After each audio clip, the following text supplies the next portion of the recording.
संपूर्ण समाधान का पॉइंट आप समझिए इस रूप में कि संपूर्ण समाधान पूरी तरह से व्यक्तिवादी आइडियोलॉजी है।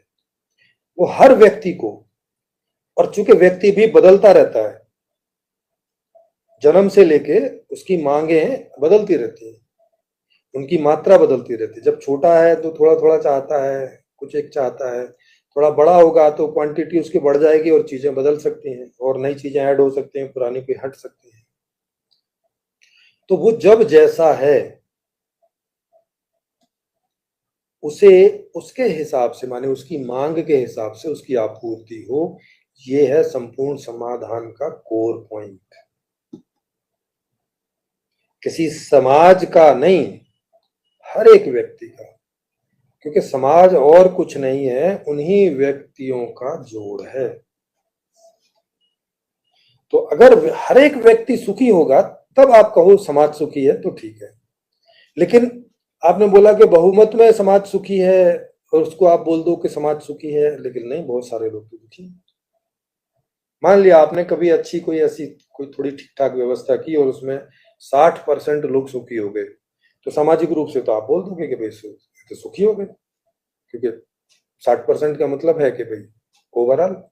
लेकिन संपूर्ण समाधान ये नहीं कह रहा। संपूर्ण समाधान कह रहा है नहीं, व्यक्ति पर केंद्रित करो, व्यक्ति को आप सुखी कर रहे हो कि नहीं।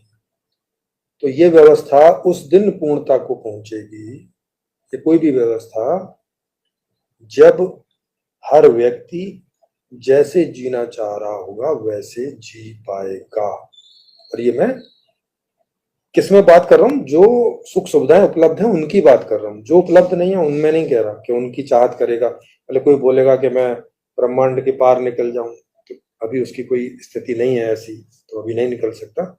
मैं उन इच्छाओं की बात कर रहा हूं जो पूरी हो सकती हैं, या जब जब पूरी हो सकती होंगी। तो जो व्यक्ति जिस तरह से जीना चाहता है, जितना खाना चाहता है, जितना पहनना चाहता है, जैसा घर चाहता है, जैसी दूसरी सुख सुविधाएं चाहता है, वैसी वैसी उसको मिले। जैसे आप एक उदाहरण से ऐसे समझ लो, मान लिया एक बड़ी बिल्डिंग है, क्योंकि खाने पीने का तो आप सोचोगे कि यार ये तो उतना सटीक उदाहरण नहीं है, सटीक ही पर समझ में नहीं आएगा, तो मैं आपको दूसरा उदाहरण देता हूँ, समाजवाद टाइप का ही। मान लो कि समाज को सुखी करना है और एक बड़ी एक नगर बसाया, उसमें सेंट्रल आईजीएसी सिस्टम लगा दिया। अब समाज को सुखी करना है तो इन्होंने एक सेट कर दिया कि भाई 32 डिग्री टेम्परेचर या 28 डिग्री टेम्परेचर या 22 डिग्री टेम्परेचर, क्योंकि सेंट्रल से कंट्रोल है उसमें। उन्होंने हर घर में हर कमरे में कंट्रोल नहीं दिया, है ना, क्योंकि समाज का मतलब यही है कि आप सामाजिक रूप से देख रहे हो, व्यक्ति रूप से नहीं देख रहे। तो अब हर कमरे में बराबर ठंडक पहुंच रही होगी। मान ली गर्मियों के दिन है और बराबर ठंडक पहुंच रही होगी, या सर्दियों के दिन है तो बराबर गर्मी पहुंच रही होगी। अब चूंकि हर आदमी तो अलग अलग है, किसी को कितनी ठंडक चाहिए होती है, किसी को कितनी गर्मी चाहिए होती है। कोई बुजुर्ग लोग हैं, बीमार हैं, उन्हें उतनी ठंडक नहीं चाहिए, उतनी ठंडक में वो तो और बीमार पड़ जाएंगे।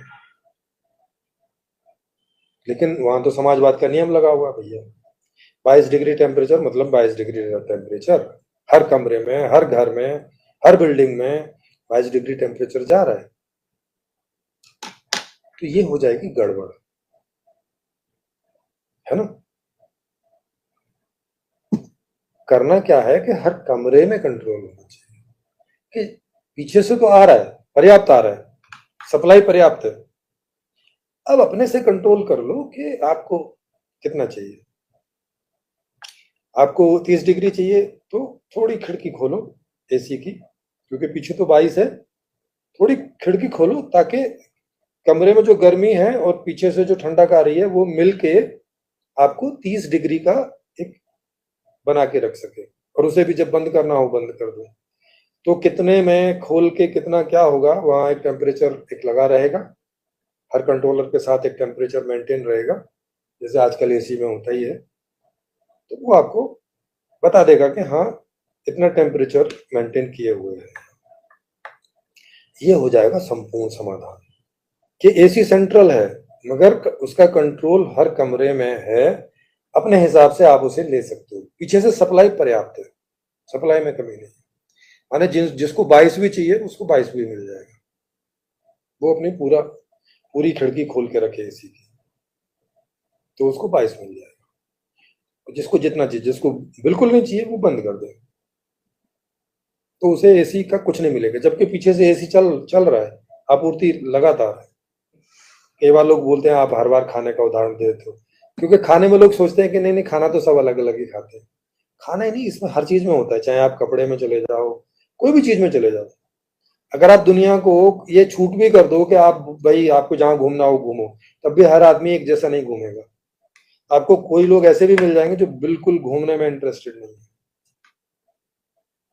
ऐसे भी मिल जाएंगे जो साल में एक आध बार घूमने का इंटरेस्ट रखते हैं। जैसे मेरी माता जी हैं, उनको बोलो घूमने के लिए तो मना कर देती है, नहीं है उनको इच्छा। तो हर आदमी की इच्छाएं अलग अलग हैं, और एक ही आदमी की भी इच्छाएं बदलती रहती हैं। जो आज 4 रोटी खा रहा है जरूरी नहीं है कि कल को भी 4 ही खाएगा, हो सकता है 5 खा जाए, हो सकता है 3 खा ले। तो आदमी एक कंटिन्यू लगातार परिवर्तनशील एक इकाई है, जिसका मूल उद्देश्य सुखी होना है। और सुखी होने का मतलब है कि हर रोज जो इच्छाएं होती रहें उन इच्छाओं की पूर्ति।